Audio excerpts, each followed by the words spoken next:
Welcome to the Science and Paranormal with Dr. Yana and Dr. Elliott, where science meets the unexpected, where we delve deep into the mysteries that straddle the line between scientific inquiry and paranormal. Get ready for a mind-altering journey as we embark on this phenomenal discovery together on United Public Radio Network 107.7 FM.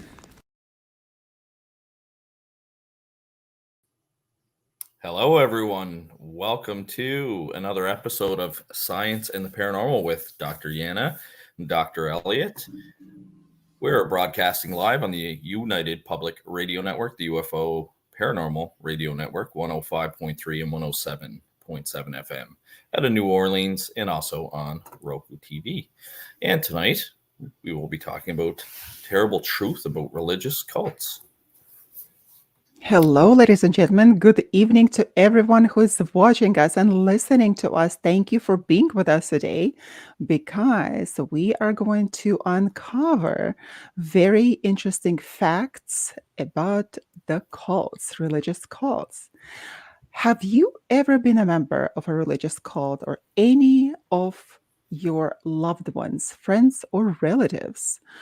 Religious cults have long fascinated and troubled society with their enigmatic practices and influence over people. These groups often promise spiritual enlightenment, community, and purpose, yet their methods and ideologies can lead to profound psychological effects on their members. And there's a diversity of religious cults and a wide range of beliefs and behaviors they encompass. So, while some cults gain infamy for their extreme actions, and we will see what kind of cults they are a little later, others operate more covertly, exerting control over their members in subtler ways. But regardless of their specific beliefs, cults often share common traits such as charismatic leadership, isolation from mainstream society, and manipulation of their members' thoughts and behaviors. So, ladies and gentlemen, we will explore the dynamics of religious cults and the psychological impact they have on people who become involved with them. So, but in order to talk about it, we need to define what is a religious cult. How do we understand it, Dr. Elliott? Yeah, that is, a great question because a lot of times people don't really, might not necessarily identify that they're joining a cult. They might just feel that they're, joining kind of like-minded individuals. I find it fascinating when you look at the psychological profile of a cult follower. A lot of them do seek some sort of belonging or purpose, and that's what draws them into these cults, especially during vulnerable times in their life. They want to seek that community identity, that purpose, and the cults can often take a very deceitful way of providing somebody with a sense of belonging. Another kind of psychological profile for a cult follower is that usually they're susceptible to be influenced. And I even have friends that are like that. If I said, do you want to go for a drink tonight or go out for wings? I know who to ask, and do that because they're very easily influenced. And that's just a normal kind of common thing. So let alone taking advantage of somebody to get them to join, a cult. Obviously, low self-esteem is another kind of common trait that the FBI have profiled on cult leaders, which makes sense because people feel undervalued. And when you start dealing with members of the cult, you start to feel that sense of community again and very kind of important.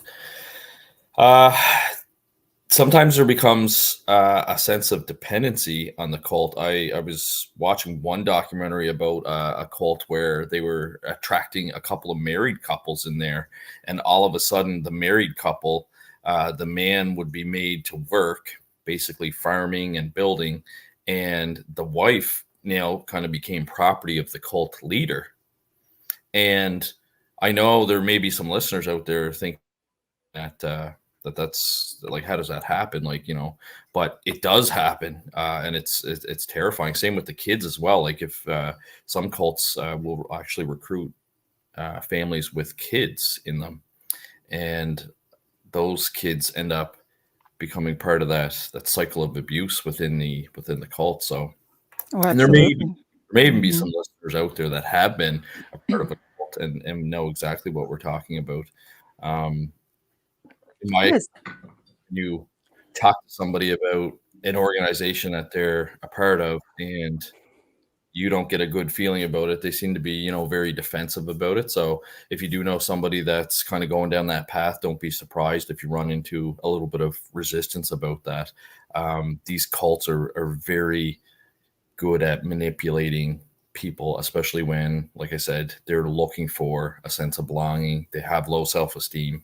Um, some of the dependency can become even crazy as well. Like, some cults make you surrender your passports, your identification, your banking, all that stuff. And yeah, you can actually become stuck there because they've taken away everything. And you might not necessarily, being in the mix of it, actually realize that.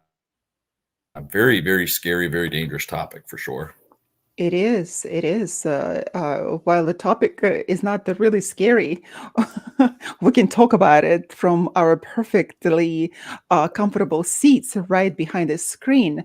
Oh, but it gets dangerous when people are out there and they experience that.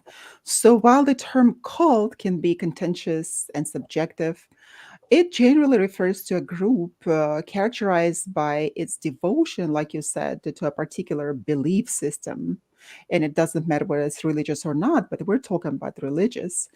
Also, often, if not always, having a charismatic leader and manipulative and controlling tactics.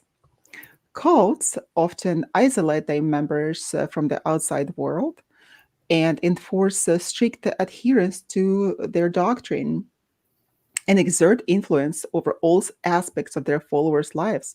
So, just like you said, yes, they control everything, everything, everything, and especially the why there is such a control exerted over a large number of the populations is the financial gain. Also, the financial gain. There is also the psychological dynamics on the side of the cult leader. And you have already discussed wonderfully on the psychology of people who attend or get into those religious cults on both of their sides. Yes, the allure of religious cults lies in their abilities to fulfill what? Fundamental human needs for belonging, like you said, purpose and meaning. People flock to places like that because we in our Western society, we lack this kind of sense of belonging, right? And lately the purpose has gone out of the roof, right? And people are constantly looking for meaning. So people who join cults, often do so during vulnerable periods of their lives. They are seeking answers to existential questions or a sense of community. We had a So, couple comments already tonight, Dr. Yana. Mark Cameron tells us great show, gave us a thumbs up. Thanks, Mark. thank you, thank you. IG asked us about Scientology, how it became a religious organization, and in our opinion, is it a religious cult? I have Ooh, heard lots about Scientology, and I have heard it referred to as a religious cult before, for sure. oh, we are starting with a serious, serious organization. Oh my God, what an interesting question. And thank you, by the way, for that fantastic question, because this topic is actually it's very close to me. It's in LA, and I passed by the Church of Scientology so many times. And I even witnessed some of the action in the bookstore, which I can relate to you right now. So, what is Scientology? Scientology, now is called the Church of Scientology. It is a set of beliefs and practices invented by American author Ron Hubbard, and it is often referred to as cult, a business, a religion, also a scam, new religious movement. So Ron Hubbard was a very interesting individual who created and established this organization. He created an idea called Dianetics, which became a form of a therapy. But later he was bankrupted. And later in 1954, he started his Church of Scientology. And it wasn't so easy also for him to gain the status of the church for his organization, but he was getting, and his organization was getting enormous amounts of money, loads and loads, truckloads of money. And he did not want to pay any taxes. So he applied for the church status or religious organization status, and he got it. So all of the billions of dollars that flock to them are not even taxed. So this is very interesting. However, I it always surprised me how this kind of organizations, they have uh, a shape, not a shape, but the organizational structure of a pyramid, of the financial pyramid. And this is what we have, a psychological pyramid. So what happened here in this incredibly dangerous as of now organization, they did believe in reincarnation and still do. Reincarnation and traumatic events that cause problematic so-called engrams in mind that can be removed only through an activity called auditing. And of course, the church charges you for auditing, where they ask you all sorts of information. And then you're supposed to completely and openly discuss it. And then in about a couple of years, you get cleared of that. It really reminds me of the Catholic Church practice of what was that, forgiveness of sins, Dr. Elliott? You're a Catholic boy. The What is it? the Yeah, forgiveness of sins forgiveness of sins in the Middle Ages. in the Middle Ages. In the Oh, Middle Ages, yeah. So when you go and you pay the fee to the church, and then they forgive your um, sins. Come on, I know there's confession. no, Did they charge? Did they charge for confession back then? it was not. No, you know what? It's gonna come to me. It's gonna come to me. It went into my subconscious mind. It will definitely come to me, but uh yeah, not confession. However, you're absolutely right. In confession, people would go and they would talk to the priest, of course, to tell him everything.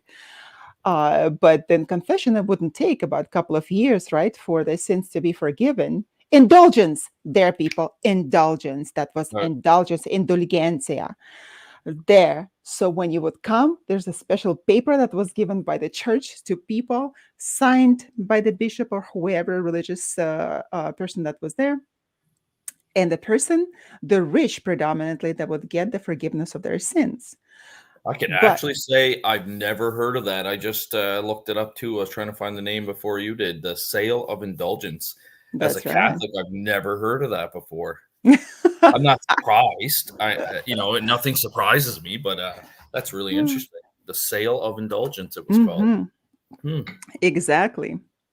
very interesting. So that, Going yeah, back to the Scientology, there's nothing that officially has deemed it, like you said, it is a legitimate religion recognized as a legitimate religion. Nothing that's kind of deemed it as a cult, but former members have said that it's very, and it does have the shadows of cult behavior from an organization standpoint. So really, really interesting. I keep seeing TikToks where people are outside of the probably the place you were just talking about in Los Angeles, where they are trying to stop people from going in there to find out more about it because it's they feel that it's so dangerous. Yes, I was. When I lived in Missouri, I came across a group of people that surprisingly looked all very similarly, and then they spoke in a similar manner. They laughed in a similar manner, and their eyes expressions also had very, very similar. And I found out that they escaped the cult that moved from California to Missouri at the time, and the younger generation did not want to live that way anymore, and they escaped it. And interestingly enough, that when I was talking to them, they did relate to me this manipulation and coercion, and all of their money and possession belonged to the commune, but they never wanted to live there. So and that was associated with the Seventh-day Adventist church. So, while not all of the Seventh-day Adventist churches, of course, are cultish, but some of them they split off, and they do possess this kind of spirit, culture spirit that is very oppressive to the people who attend those churches. So, back to the Scientology.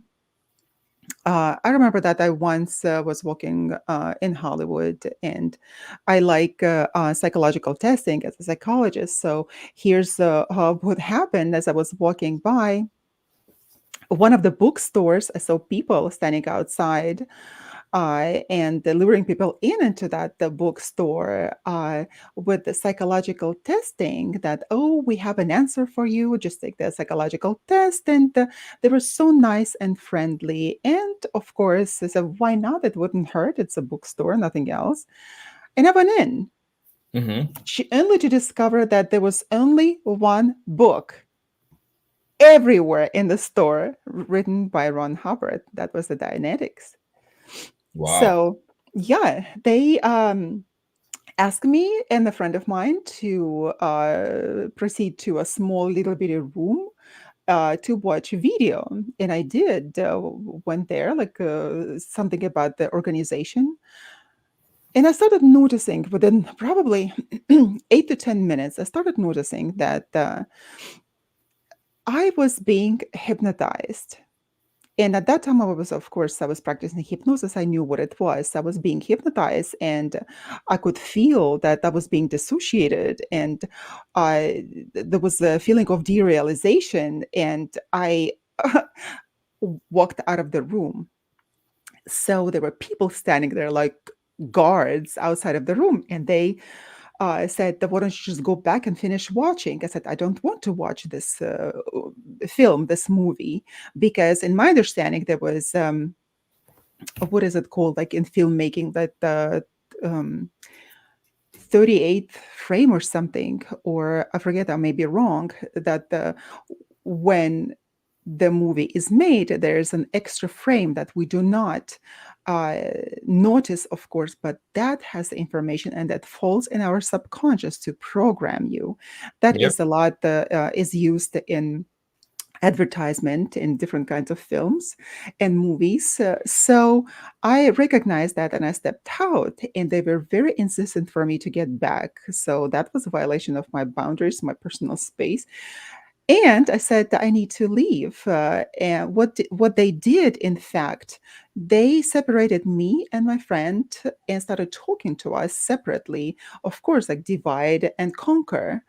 And but we kept close, and I said that we need to leave.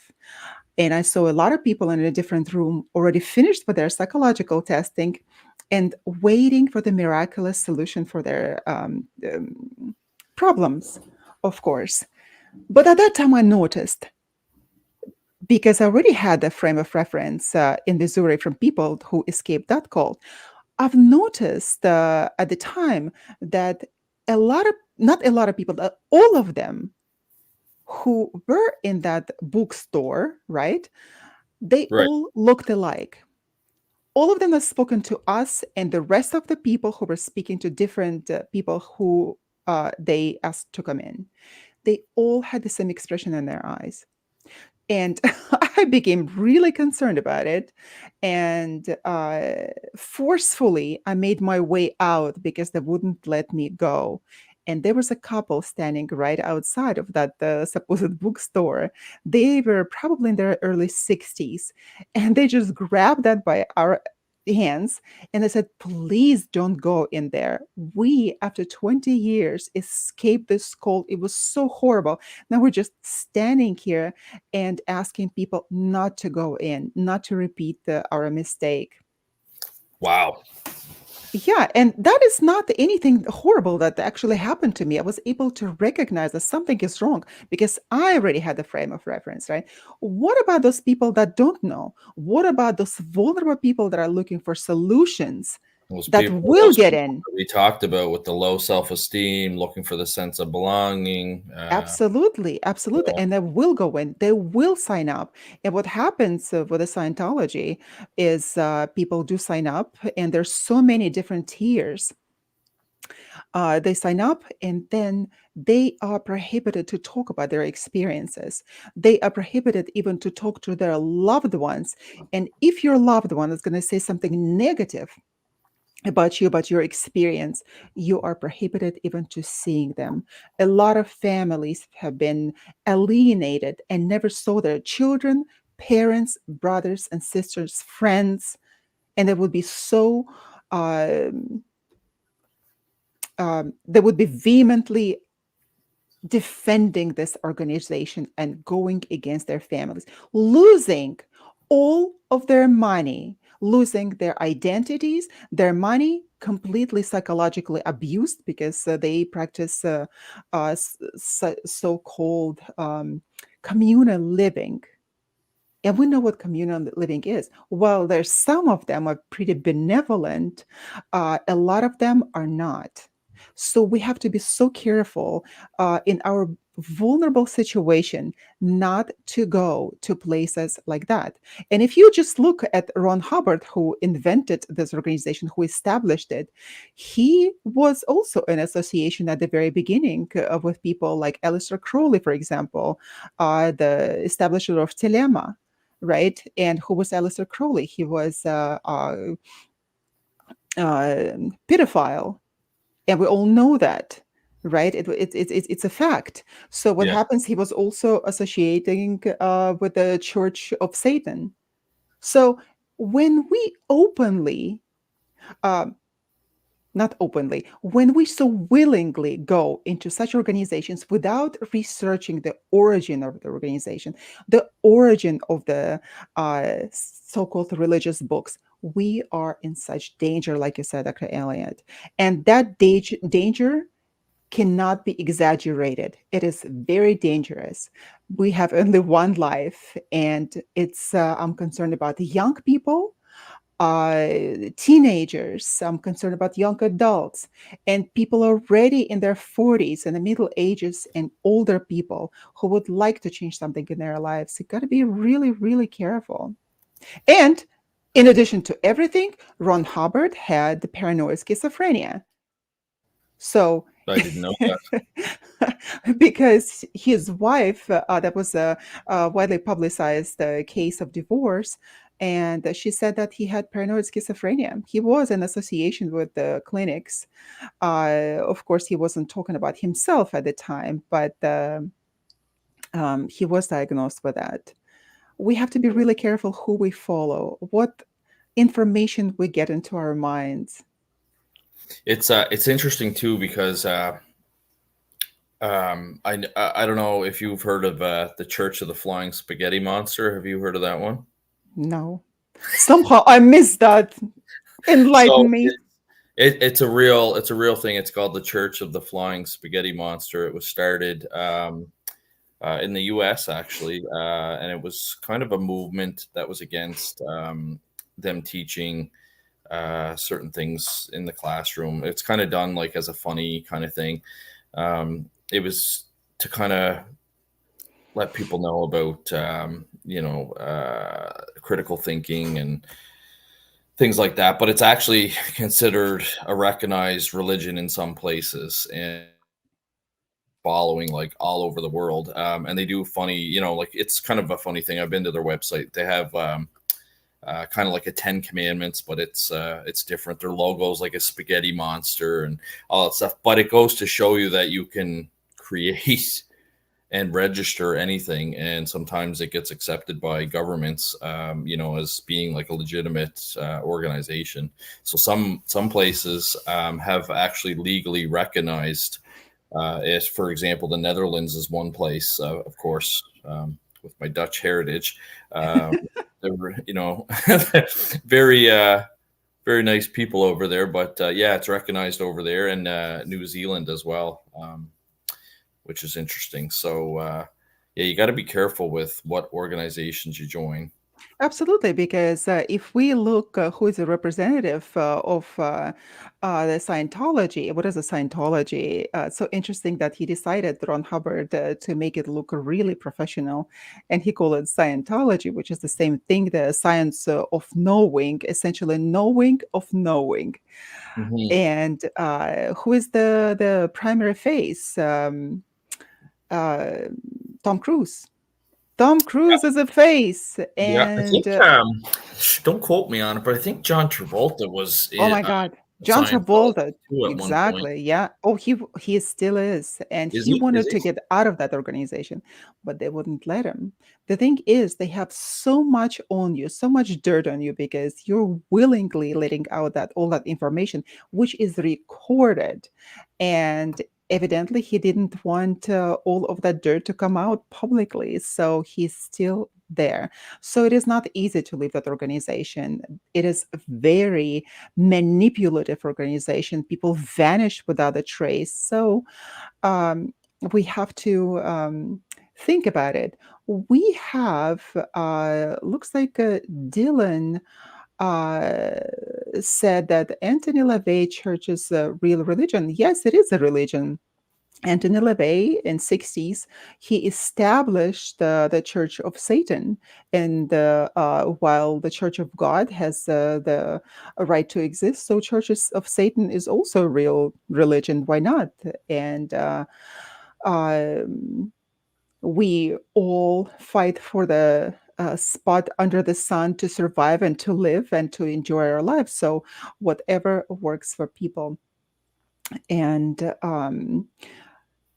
who something else, that one of the comments that I saw here.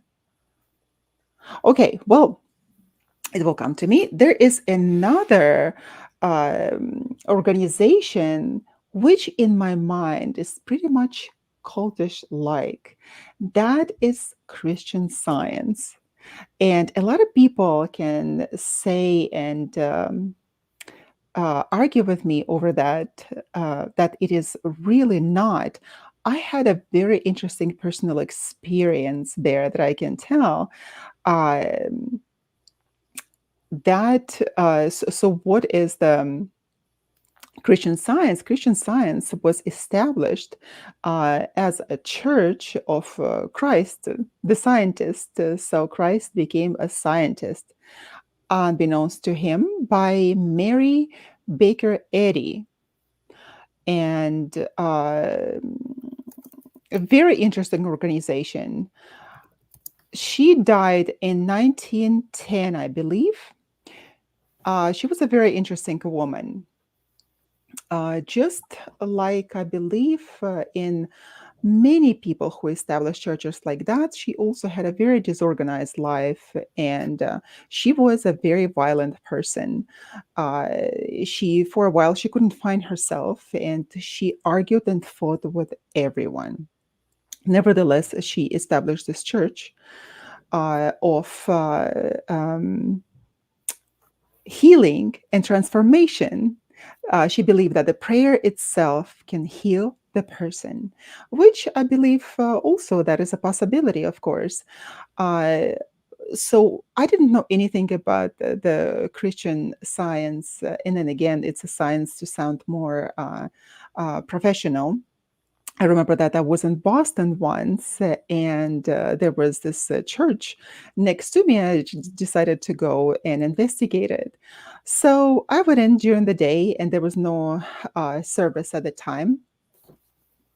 But there were groups of people that were giving tours of the church. And my group had this elderly lady, probably in her mid 70s or maybe late 70s, with a really gray hair, somewhat petite, and she really loved giving all these tours. She was so proud of her involvement of this church. And evidently, she deemed me as very disrespectful when I kept asking her of the essence of the healing and how the healing actually takes place. I want to know the science behind that. Uh, as a curious person, by asking this question, she thought that that was I didn't belong in her group, and she asked another person to take me over. I thought like something was really wrong, and I said that if I offended you, I do apologize, but I didn't do anything but ask that question. What is the science behind the healing? Itself, the history of the church is a one thing, but what is the science behind it? She became really mad at me just for asking that question.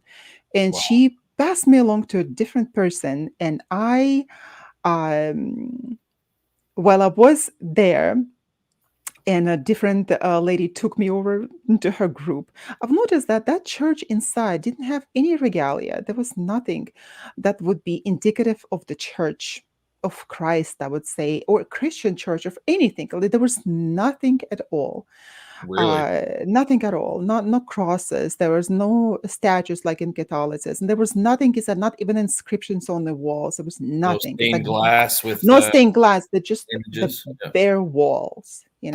So I thought, okay, this is very interesting. However, after that, I went there with a friend of mine. We were there for the conference, and we decided to investigate that together. So after that, she didn't ask any questions, so she stayed with that elderly lady. And at the end, I said, you know what? Let's go explore the rest of the church. So we did. We went around, and there was a place uh, that a simulation of a globe, and they charged $10 to go in and experience that, to look at the Earth from the inside, supposedly. Mm. And as I was approaching that, I had I've gotten really heavy feeling because in the brainwashing techniques, in the psychological influencing, this kind of dome structure is much easier to manipulate you. It's much easier to put you in the state of altered consciousness. I avoided that and I said, I don't really want to go. But they kept insisting, even in this place, they kept insisting, nearly touching my hand and dragging me into that place. I said, no. My friend and I decided to hurry up and leave. So as we were almost running out of that place, at the very end, uh, right next to the doors, there was a hallway and a big image of Mary Baker, who established this church in her already late 70s. I think she died when she was 89, with a gray hair, kind of very composed lady of the beginning of the 20th century, Right. 19th century lady. And when I saw that, I stopped dead on my tracks. I couldn't move.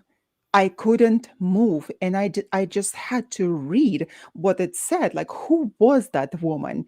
Because I did not know. I never saw her ever.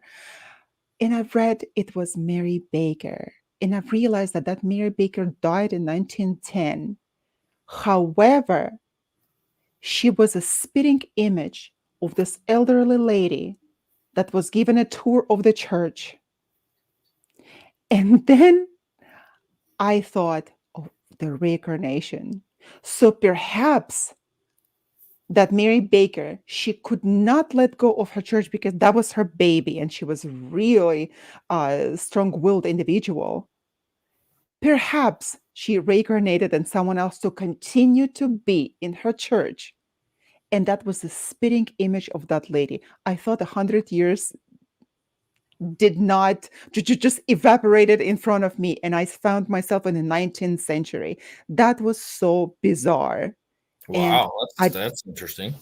and I could feel my mind being cloudy. I couldn't think straight. And I said, this is the thing. I have to get out of here. And I did. So, but that experience was very strange to me, thinking about the reincarnation. That is very strange. Yeah, you just never know. You seem to have had a couple of run-ins. I can't recall myself having a run-in with an organization that would be cultish, but I know my mom's friend had become involved with a cult before, and it certainly impacted her life even to this day. She's not the same person that she was for sure. We do have them here in Canada. One actually has a Russian tie. I don't know if you've ever heard of them. The Dukabors. Have you heard of that kind of? Duhabore. Uh-huh. Yeah. So it was kind of started in Russia, and then they immigrated to Canada. They still exist too. The last time I saw our 2021 census that we did still had 1,600 members associating with that, but it used to be even more popular in the early 20s. But they they kind of do some strange stuff like arsons during their protests, and they're really extreme against like the government and societal norms. Um, Almost like it's not your traditional cult. It's almost kind of like a radical fashion that has cult-like tendencies. But we do have organizations that are dangerous here in Canada. So you have to be careful. You actually, where you live, is where one of the when I was growing up, one of the biggest cults that was in the media for a long time resided, which was Heaven's Gate. Oh, They were yeah. in San Diego, California. So, um, do they still talk about it around there? No, I don't hear anything about it. I That's know that, interesting. I remember yeah, growing up as a kid. That was big news when that all happened. Um, yeah, it was established by Marshall Applewhite and Bonnie Nettles in 70s. They they there were was a UFO religious cult, oh which yeah, is that's interesting. A even UFO interesting. religious cult. Uh-huh. Yeah, yeah, yeah. They were a UFO religious cult, and yeah, I remember um, they had that mass suicide. It would have been around the time I started PPRI, actually, in 1997, I believe. 1997 exactly. Yeah, that's when I started PPRI, and I remember following it because it was in the media. It was big news up here for sure, talking about the mass suicide that had happened, and it had to do with the comet Haley Bopp. Yeah, Hale Bopp. Yeah, I called it Haley Bopp. Hale Bopp. Yeah, no, it was quite the case, and Yeah, they wanted to reach the higher plane of existence, of course, like to leave their bodies behind. And 39 members of Heaven's Gate committed mass suicide in a coordinated event aimed at and the achieving this goal. leader told them that there was a UFO in the comet's tail, and that UFO was supposed to pick them up, pick their bodies up, and bring them to a better place, which obviously didn't happen. Yeah, that's very interesting because there is an abuse of power. Cult leaders, they show their immense power over their followers, often with little or no accountability at all. They dictate every aspect of their members' lives. I believe that there's the case of mass hypnosis going on there. What do you think, Dr. Elliott? I think it's possible, but especially where you're trained in hypnosis and you found the video that you were watching. Was that with Scientology? Was that a Scientology kind of video? Which video? The one you felt that they were using hypnosis in the video? Was that a Hmm, Scientology video? I don't remember what I sent you. It was when you and your friend got lured into the bookstore and had to Oh watch everything. yeah, yeah, yeah, yeah. That's That is, Scientology. it is Scientology, and Yeah. So, yes, so, so like if you felt that there was some hypnosis going on with there, I wouldn't be surprised if it is being used as one of the methods to kind of control people. well, absolutely, absolutely, and I'm sure that Ron Hubbard really investigated that, and that became a part. It is impossible to do, to perform such or impose such crazy manipulation on people without possessing the uh, manipulative hypnotic tricks. It is absolutely possible because you bypass the critical factor. And what you do, you ensnare their souls and their minds, and people let go of everything. They just look at you as their savior. And Mm. how many saviors have we had over the centuries, right? Yeah, it's almost like everyone's trying to become like the next Jesus Christ with their following, and some of these people. Well, actually, one of the cult leader traits is that they're very charismatic, Oh, yeah. and you see this with cult leaders. They do seem very charismatic, and they're able to present well. They're very persuasive. Um, they think quickly on their feet. They do have some really good qualities about them if it was used for a good purpose. Another thing that the FBI picked up on when they profile cult leaders is their narcissism.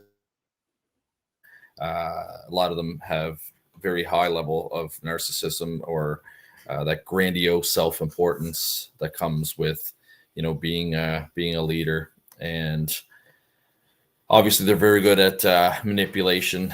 They're almost like um, they almost become experts in it between their charismatic behavior, their persuasiveness, their narcissistic traits where they don't really have any sort of um, feelings on what like. They know that they're going to be swindling this old couple to give them all the money and become part of the church, but they have no remorse with that. uh, Psychopathy.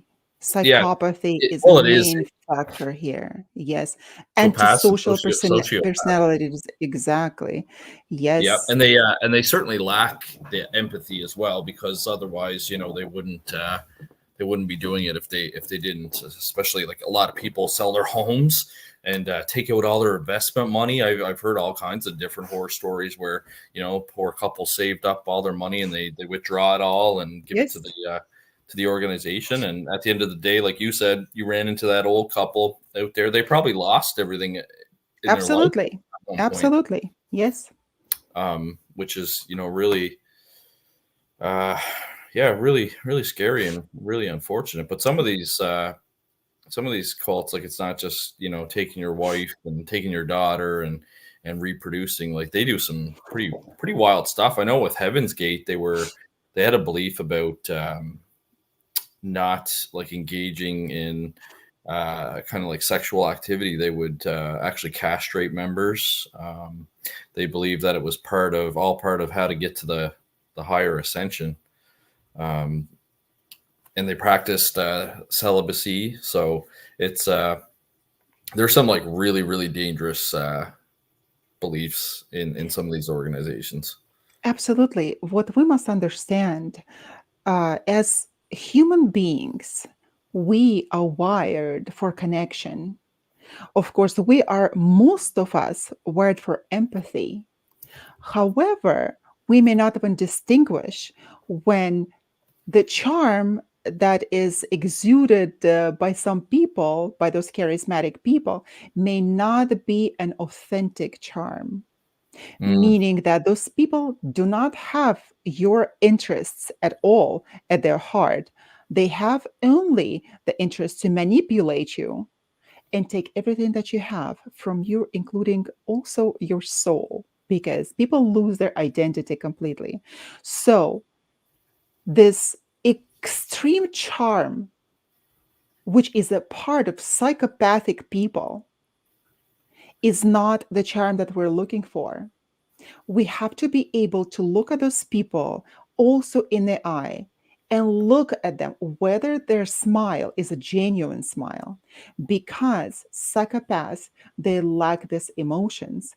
And look, even not even the psychopathic behavior, just look at the people with whom you're talking and look at their eyes. If they smile genuinely, they will have wrinkles in their eyes. If they do not, it's a fake smile made by the mouth only and mm. not with the eyes. So look for signs like that as well. And don't be fooled by fake charm, because even professionals who work with psychopath, who research the psychopathy in their professional life, they can also be fooled by psychopath, because we're all wired for human connection, and they can fool us as well.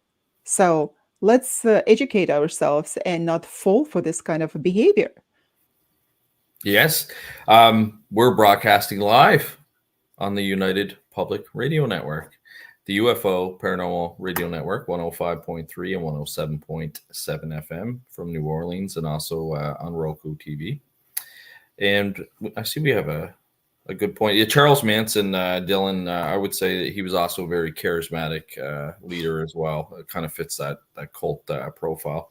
But yes, with Heaven's Gate, that's what they believe. They believe that Earth was about to be recycled or wiped out, and they felt that their body, which they referred to as vehicles, just kind of contained their soul. So if they committed the mass suicide, once Haley Bopp comet flew by Earth, the UFO was hiding in its shadows and would pick their souls up, and they would ascend to a higher level, which, like I said, obviously was just a very big tragedy and something that I remember as a kid growing up for sure. Yeah, when I was a child, I also remember broadcast on the radio of Aum Senrikyo at the time, that was founded by Shoko Asahara in Japan in the 80s. And it also blended the elements of Buddhism, Hinduism, and apocalyptic prophecy.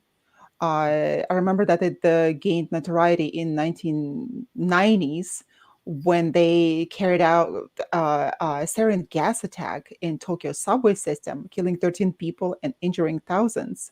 So, but I remember that the which deemed to be the murderous and terroristic organization.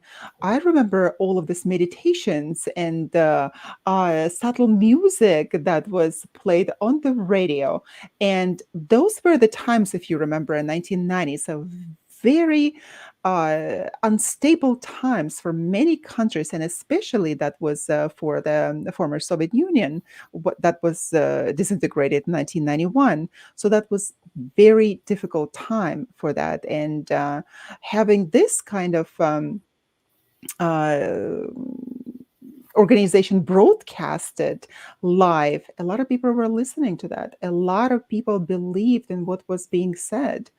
Mm. So it's so crucial to gain information before you even listen to anything. That's before you even entertain the idea of listening to something. Just investigate, and if you agree with with the ideology of the organization, then get a flag into your hands and just go and defend the organization.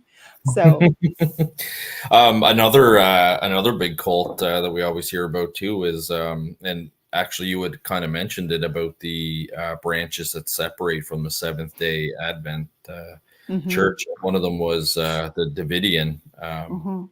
Davidian branch in Waco, Texas, that was run by David Koresh, and I've watched multiple documentaries on that just because from a long horseman perspective, I was really interested in how the FBI handled that that investigation. I know they received a lot of criticism about it, and there was a huge standoff that lasted, I think it was almost 2 months, and that one ended terribly as well because the compound was set on fire, and multiple people, including David Koresh, had perished in that fire. So um, they had kind of some of your classic cult classifications, though. They had a very charismatic leader. Koresh was very good at manipulating people. They also had some kind of apocalyptic beliefs as well. And they also practiced the same type of living that you had previously mentioned here this evening, the communal living. Um, and Koresh had 25 children, I think, which is unreal. I couldn't imagine. I've got two. So I can't imagine having 25 kids. But he also kind of had that. What's that old saying about having the village help raise? Oh yeah, I don't believe in that. Uh, I don't yeah, believe in that. It it's, takes a village, takes a that's it. village Yeah, to it raise. takes a Yeah, village. Yeah, yeah. So he also had a village behind him to raise those 25 kids as well. So yeah. yeah, yeah. Yeah, he was also established that the organization with Viktor Hutev. He was Bulgarian, also the founder of this Davidian Seven-Day Adventist organization. This is so interesting to me because I remember with a friend of mine, I had a very similar experience to what I've already shared with you on those two occasions. A friend of mine who was never religious, and all of a sudden, I hear her in Michigan going to one of the churches, and she started sharing with me because she really wanted to experience those alter states of consciousness. She was really interested in that, and anywhere that she went, she wanted to do that. And all of a sudden, she got this interesting opportunity, and she went to that church, and I visited her there in that church, and to my surprise, while I was so happy for her to finally have found the church that she really liked, but that she was so new to Christianity, so she did not know even the history of Christianity. She didn't know anything about Christianity. So that was the first church that she went to, and it happened to be a cultist church because when I went in, all people around me, they all had the same expression in their eyes. While it is difficult to um, describe the feeling, they all had the same expression, the same kind of eyes, same expression. I was just listening recently to the Israeli psychologist Sam Vaknin, and he's a specialist, fantastic specialist in uh, borderline personality disorder and narcissism. He Right. said a very interesting thing for which I'm so grateful to him. That he said when borderline splits, and of course, borderlines, people with borderline personality disorder, very similar to the dissociative personality disorder when they almost have the different alters that take place in the place of just one your own personality. So he said when borderline splits, there is a brief enlargement of a pupil. He says that he does not sign up for this black eyes or anything, the paranormal stuff. But from the psychophysiological perspective, the pupils enlarge, and that gives the um, the, per, that gives the picture of black eyes. So that was so incredible to me because this is what I experienced seeing there. Although in that church, people did not have borderline, of course, like all of them. How could they do, right? Uh, they had the same experience in their eyes, the expression in their eyes. They all spoke the same. And being a seer, I saw this huge entity, huge entity filling the entire church. And every time that entity would move, there would be crazy upheaval in the church. So as soon as the entity moves, there's a crazy upheaval. People start speaking in tongues. They would just start moving, running around, screaming. The music would be playing awfully loud at the stage. So I had to get up and leave. And I warned her, this is not the right place. You can go to a church where it's a legitimate church and you will be welcome there. And people would have your interests, have a benevolent attitude toward you. But she did not listen to me. So what happened, she cut ties with me for the whole year for telling her that, because like you said, that people do defend their beliefs, and Yep. when you ask them and you tell them, try to open their eyes, so listen, this is not the place for you. This I know and I see, and you don't listen to my expertise in this, right? So Yeah. get out of it. No. So about a year later, when she resumed talking to me, she said, "You were so right, but I had to experience that myself. But the good thing that the church closed. The pastor ran away with all the money of the church.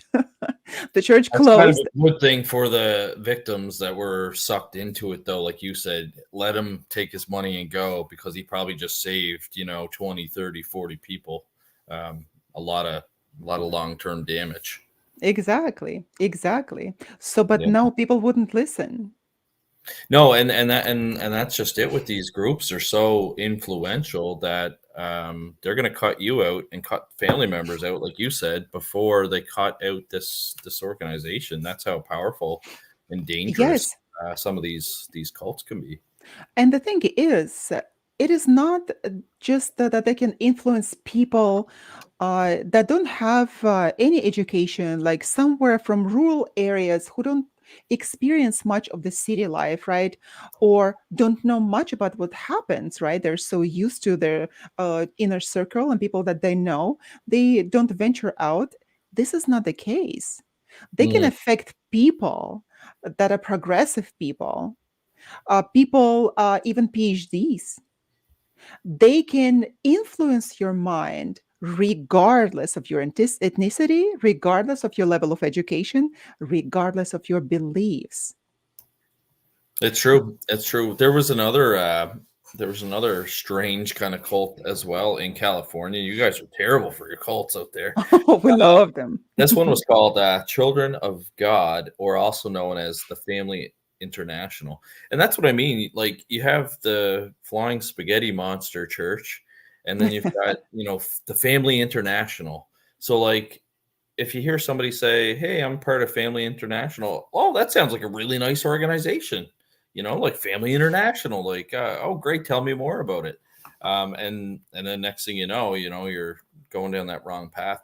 But they practiced something in the mid '70s called flirty fishing, where the cult member would get the women of the organization to go out and engage in sexual relationships with non-members to try Ooh, and attract new members and donations.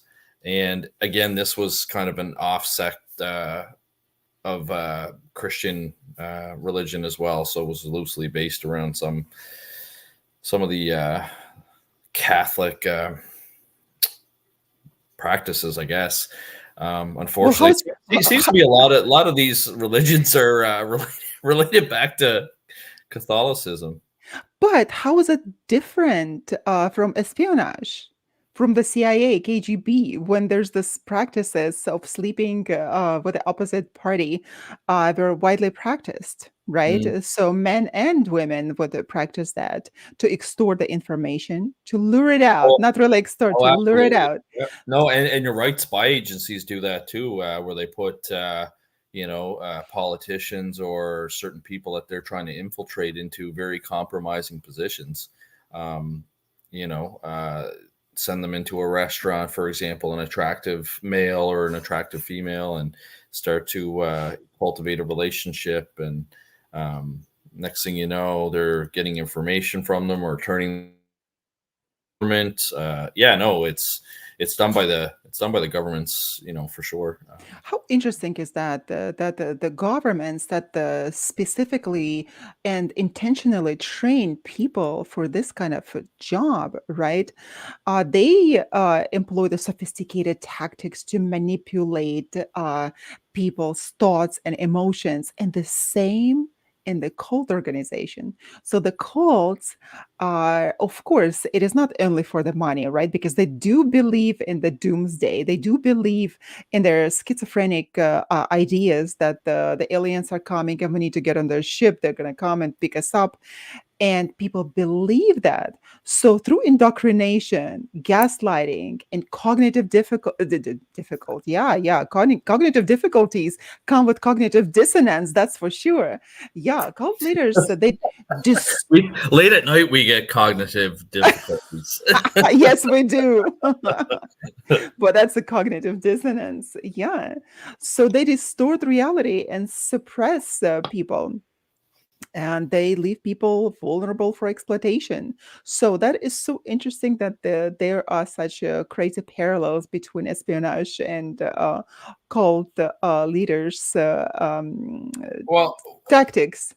well, it's not too far off, really, if you think about, uh, even with our military members, for example, or even me being a former RCMP officer, which is a paramilitary organization. There's a form of brainwashing that occurs when you join an organization like that. The military is very ready to follow their rules. You have to live a certain way, and usually you can tell who. When you're out in public, you can kind of tell like who's military, who might be a police officer, just because you are built like that. And it starts from basic training. When you go in there, they break you down, and then Oh they build yeah, and then they build build you you back. back. Yeah, Yeah, exactly. That's exactly what happens. You all come in there as individuals. They break you down.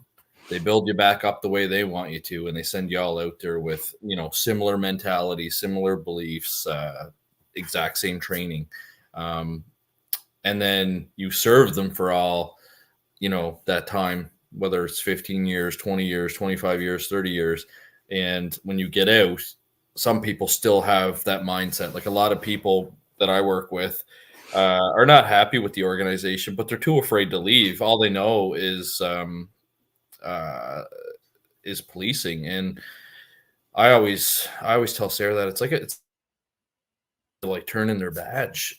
It's like their badge is their whole life, but life continues on. I've been retired since 2020 now, and I fairly busy with the paranormal. It keeps me doing something while Sarah's still working. Because I'm retired from work, I call it. So this is like fun work, to get on here with our listeners and you and chit chat about the paranormal, which is a passion of mine, and run a nonprofit organization that's involved with the paranormal. But yeah, there's a lot of people that just can't kind of break that mentality. They're kind of brainwashed to kind of continue being part of the military or part of the police force.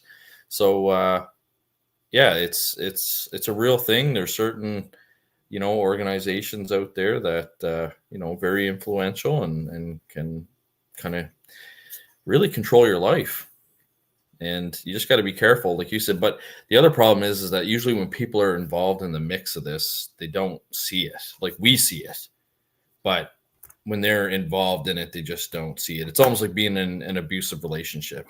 that Like is why it you is or like I would say, you got to leave that guy, gaslighting. you got to leave that girl, but Yeah. they just don't see it until they've made the decision finally to break up, and then they kind of have time to reflect, and then they're like just like your friend said, you were right. I didn't listen to you, you were right. um you Yeah. know So what happens there? It is a severe case of gaslighting.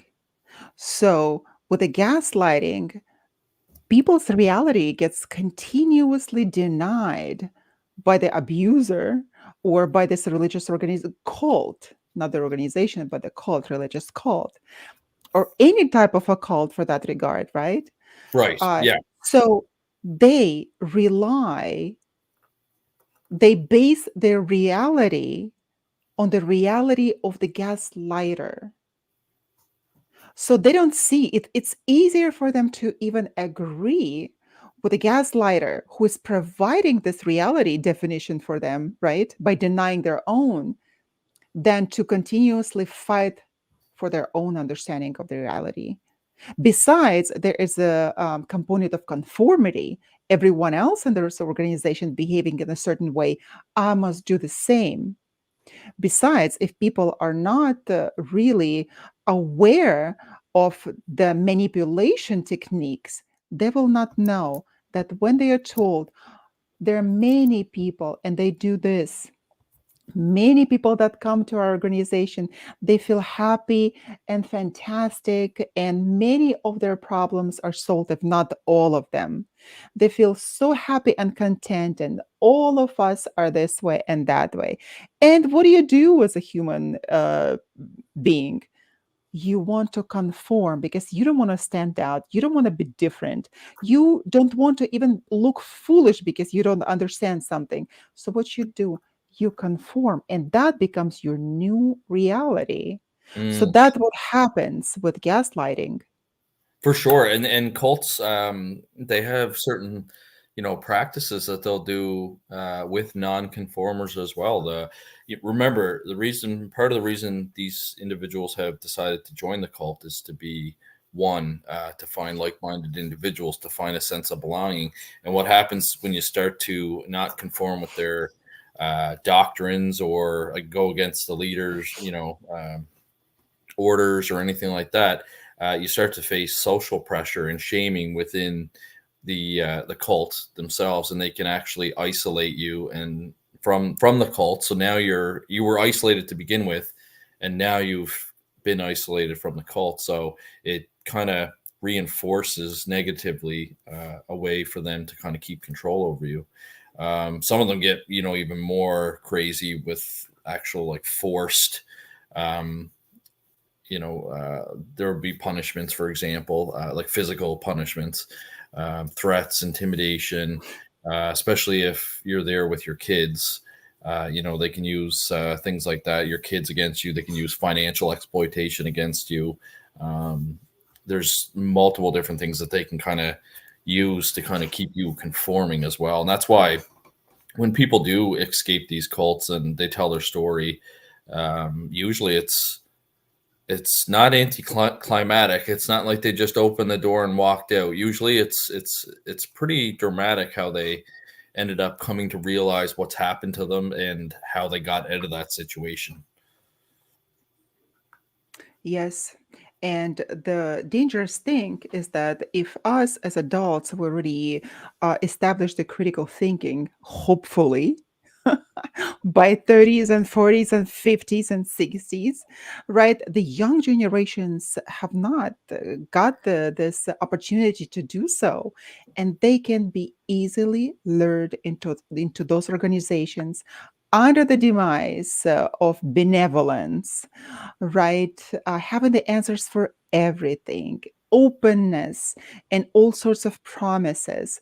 So we have to be so careful with that, because that's in the times of vulnerability, we'll believe almost anything that can solve our problems. So we have to develop this critical thinking and desire to investigate the information that stands behind the religious statements, right, or statements of any organization for that regard. It's crucial. Yeah, I just was wondering what the average age for a cult member is, and it says that they like to target individuals in their late teens and early 20s. So, like you said before, that critical thinking is fully developed, or a lot of people that age are going through transitions in their life, or are still Yeah. struggling to find out who they are and what they want to do. And lo and behold, this organization comes along and provides them with what they're missing. So yeah, definitely a very dangerous age group. Makes you my daughters are 14 and and going to be 4. So I still got some time to worry about that, but it makes you pay attention to what they're doing. And I know Sophia, my oldest daughter, her mom is very much into monitoring her social media and very involved in her life to make sure that there's nobody out there trying to manipulate them, because especially the youth today on social media. I've read a lot of like tragic articles where people have been they've committed suicide because of they sent like a naked picture of themselves, and they didn't feel like they could come to their parents to talk to them. They were just too embarrassed when the scammers would say, we're going to email all your friends and your family and all this stuff, and they feel like they have no way out. So I actually did have that conversation with my oldest daughter and said, you know what, no matter what happens, like you can always come to mom and dad, and like we'll help you fix the problem, because I don't want them to feel like they had no other option. Um, Absolutely. and again, they used some very similar tactics. When you break it down, really, it's fascinating. It's interesting because it's a lot of psychological things. Like when you start to pick apart the behaviors and what's being said and how they're doing it, it all falls back into the wonderful world of psychology, which has always been an interest of mine. That's why most of my formal education is in psychology and sociology. I find that stuff just absolutely fascinating, and human behavior is fascinating in general. Yes, because I've also been so interested in human behavior, what stands behind it, what makes us do what we do. Mm, And I've been investigating this manipulation, how people manipulate each other for many years now. And always fascinates me how uh, even my critical factor can be bypassed sometimes because I don't want to be on the lookout all the time, right? I don't want to be vigilant all the time. Sometimes I just want to be human yeah. and not a walking encyclopedia, right? Yeah, sometimes I can be taken at the times when I'm not so vigilant. Mm, But what are about those people who know nothing about manipulation, right? And our culture also instill this desire in us to be conformists, to go along with the opinions of society, which may not even be uh, as benevolent as they may seem. So, yeah, you're right. There's definitely societal pressures to for us to conform considered the norm for sure, and it becomes no different when individuals are recruited by these cults, because that becomes yes. their new norm. And so when you see the other cult members listening and obeying and doing what they're told and following the doctrine, you kind of follow suit, because otherwise you're going against the norm now. And then um, you're excluded from the community, right? You're excluded, then you're an outcast. yeah. You don't want to be an outcast, and that's why you want to go back and you conform to that abuse that is happening in those organizations. Hmm. Yeah, very, like I said, it's very dangerous. I'm sure there's cults that we haven't heard of that are out there right now. You know. Or are just actually not created yet. And all those children, the future cult leaders, are just being raised by their parents. And a lot of the times, when you find antisocial personalities, and we're not even talking about the psychological problems, right? Some mental problems that people can have. Like if you look at the Charles Manson and what is that? Got a Kirchen that you said. Just recently we Oh, just discussed that. yeah, David Koresh. Oh, Koresh. Right, right, right, right, right. That sounds like Ukrainian last name, Yeah. and the Southern Eastern European. So if you look at them, they all look alike. Look at the crazy eyes. If you just look at those eyes, you could. perceive that there is a mental instability there. Yeah. But just because we're not trained to see that, we can fall for it. Yeah, I'm just looking at a picture of Koresh. Yeah, he's got almost like you said, those dark serial killer looking eyes. Yeah, Like your Ted Bundy type eyes. Yeah. exactly, exactly, right? And you saw the Ted Bundy's interviews. Oh my God, yeah, and you can actually see it. You can see when the switch, because when I was doing my master's degree, I did a lot of my papers on antisocial personality disorder. It's a fascination of mine, psychopaths, and I wish I was better at the hard sciences, because I might have, in another life, had been like a forensic psychiatrist. I think that would have been really, really cool.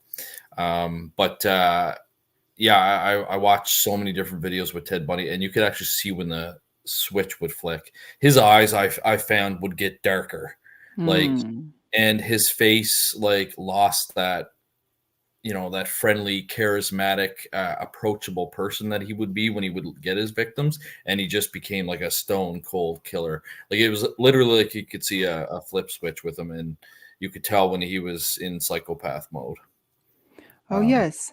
And if you and just if you study that long enough, you'll be able to pick it up. Like, I would say you're a very good character of that, as well, with all your training and your experience.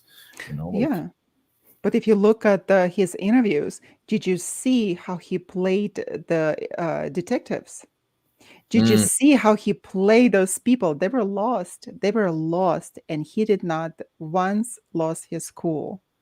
yeah, So that yeah. is a No, true psychopathy. oh yeah, yeah. Like, he didn't. Oh my God. Even his prison escapes, or his escapes from the courthouse. Like, they didn't see that coming. When he jumped out the window and went on the run for a while, and they couldn't find him. He was frigging out in the woods and living in a cabin and just trying to survive. Yeah, no, he was very good, and just didn't sweat things. Like, he just had no empathy or no worry at all. He just operated almost like very robotic. Yes, disregard of any consequences. Mm, So yeah, psychopaths, they wouldn't give a regard for anybody's feelings. So even to have empathy, there's no empathy for psychopaths. There's no feelings. yeah, yep. That's true. I wonder if there's any current UFO cults out there. I haven't been in the UFO game in a while. Well, But Dr. Elliott, move here, and you and I are gonna establish a cult, UFO cult here. We're really good at it. well, no one would bat an eye, because it seems like California is a big place for cults. So That's true, right? And the thing is, we here in California, we really erase the edge of pathologies here and present them as not so pathological. Like, for example, we have child molesters here, and they are not tried at all. They're being let go. All they have to do is to register in the community. Pretty soon, they wouldn't even have to register in the community. We will never know where they live, but they're not even tried. They let go. see that blows my mind, because right now I think you guys have an amazing system in Canada. We are not allowed to release their name or their photograph unless they've been deemed like a high risk to offend. They're getting released on no conditions. The police know that they're going to attack somebody, then they will release their name and their photo. But I was down in the States, and I had friends like showing me that there's apps you can download, and like you can see who is in your neighborhood, like on Yeah. parole and for sexual offenses. I actually think that that's a really good thing. I understand, like, for that person, it's a big invasion of privacy, but What? um, Excuse me. Hold on, Hannah. What? I know. Invasion of privacy for whom? He I invaded the privacy of those Well, children. that's just PC. it. Sure, you know where they live and their address and what they look like, and their photos plastered everywhere. it is a form of an invasion of privacy. But on the other hand, too, they've also committed a criminal offense, been convicted of it, that has gone through, a process. I know some people do get wrongfully convicted, but it's not the commonplace. But the thing is So that you they don't even almost get convicted here, Dr. so you Elliott. They do not get convicted of that here in California. So, well, and when they do commit those crimes, you're kind of giving up that right. You know what I mean? That right to your privacy. I think that those apps are a great thing, and it would be terrible, I think, if you guys decided to get rid of it. I, I I wish we had it here so that you just knew like who's around, who's in your neighborhood. I don't know. With this kind of tendency, we never know what's going to happen in the future. Yeah. It's becoming a dangerous place to live. Well, society itself is like a pendulum. Like we'll go from being very conservative to very liberal, and it just kind of keeps coming and going. Right now, we There's seem nothing to, in between. There was a modernism, and now we live in the times of postmodernism. What is in between? yeah, we seem to be in a really bad spot where we've gone. I personally feel like we've gone way too on one side of the pendulum now, where like basically you can call yourself whatever you want, and you can pretend to be a dog and not listen to your teachers, and you know I don't know, it's gotten so crazy now. um yeah, I think we need to kind of take that pendulum back a little bit more. Yeah, or just move into mountains, oh away from the civilization. oh, I know, I tell Sarah all the time, the first rocket to Mars. I'm signing us up. Why Mars? When humans step on Mars, they will bring all of the stuff that they invented here, all of the nasty governments, manipulation. So it is not going to be a nice, benevolent society that you think of. It is always going to be something we can't. We go whenever we go. We take ourselves with us. Well, we talk about that because Justin Trudeau right now is not the majority of Canadians' favorite prime minister because of all of his policies. And right now, the next runner-up is Pierre Poilievre, who's a conservative. And like Sarah said, his platform sounds really good. His speeches are really good. But once they get into power, they all tend to fall into the same thing, because you are at the top and you're being given benefits, like your trips are paid for, your flights are paid for. It's very easy for corruption to settle in. And I think you're right. I think eventually, if we did go to Mars and established a colony there, I think you would see the same thing. At the end of the day, somebody would have to be in charge, and you're probably going to see the same behaviors. I think, what's that old saying, that power corrupts? Always. Yep. Yeah. And we see that everyone does their friends solid favors. Even when Trump was president, he'd stay at his hotels, which in Canada would be considered a conflict of interest because the U.S. government would be paying his hotels, his businesses, and he's making a profit off of it. Whereas, like up here, that would be considered a conflict of interest. You'd have to stay at a property that wasn't owned by Trump Enterprises. But you can just see that, yeah, you're going to have the same issues, I think, eventually if humans do establish there. Yeah. I don't actually know It's, if U.S. government paid for that. I don't have any information on that. I know that Trump did not get any salary. maybe he So didn't charge he might not have. I know he didn't take a salary, so perhaps he stayed there at the cost. But even in Canada, though, like that would be considered a conflict of interest. They would not allow you to stay at your own hotel. Um, yeah, which is, but again, and Trudeau's no better. He's given contracts to all his friends and buddies and stuff like that. You're not supposed to do that. You're supposed to hmm, run a fair process. Um, it kind of goes back to that cult mentality, the power. You get into that position of power and you start to push your influence onto the people below you. absolutely. So all of those novels about utopian societies, they are non-existent. There will That's true. always be dystopian societies because as humans, we are greedy and manipulative. It's Yeah, it's in our So nature we to go have. to colonize Mars, and that's it. Have you ever thought that if you were given this kind of power, what would you have done? You would Oh, also establish, I talk to Sarah all the time about what I would do if I was prime minister. I've got a whole agenda.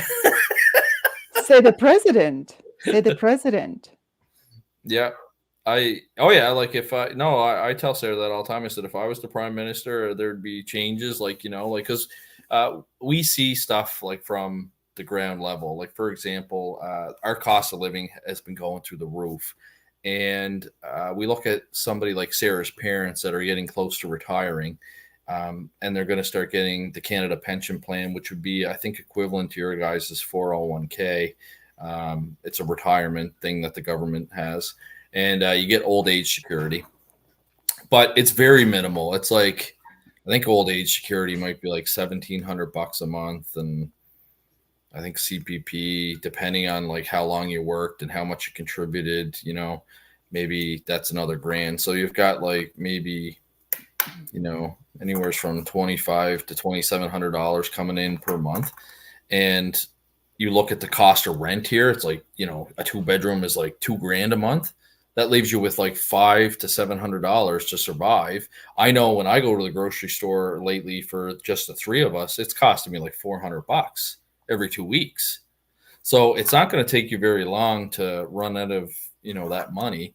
And so I always talk about, if I was prime minister, I would look at like increasing things like that for our seniors. I would stop sending money overseas to other countries. I would keep it, within Canada, because there's so much work to do within Canada, whether it's our education system or health system. Yeah, I've got a whole agenda, but I Well, just do. we'll vote for you. We I will just, vote for I just, you. I just don't want to. I Well, don't now, want to run. I don't want to well, run. now see But what happened with no. George Galloway in England. Mm, So he's yeah. elected now, and thank God that he is, because now I have the faith in humanity. I don't know if you've been following that or not, but seriously, that people who have the interests of humanity and their own people at their heart are the best. So I believe in you. Why don't you just run, run? I I can't don't even have the vote for you time. because I'm not Canadian There's citizen. so much more I want to do with the paranormal. That yeah, I don't have the time.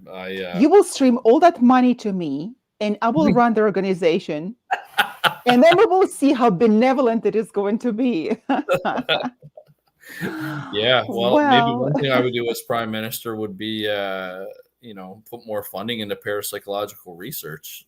I'd make that a priority. that would be great. That would be great. That would be great. Well, we had a fantastic and terrific conversation here. Unfortunately, our time is coming to an end. I just wanted to say a couple of words in conclusion.